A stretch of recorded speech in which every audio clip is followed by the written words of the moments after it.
Çekersin bu güzel yapıyor.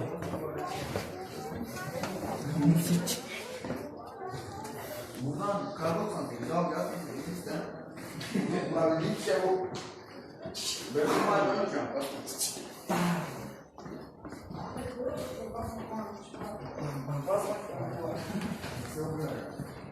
Ben buradan Karbon saksezinin yanına yine şey yapar. Oktay kar 98 ya. PUBG'ye arkadaşlar. Ama şey tam bile elbette kalmış gibi. Çok korktum ha. Korkacağım ama ben Korkunç ama işte. büyük bir şey ama.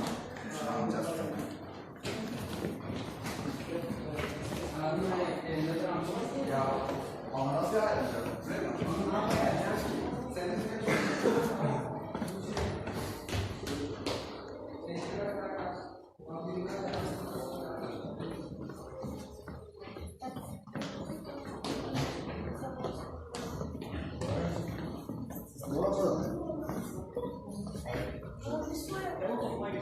Was weiß man?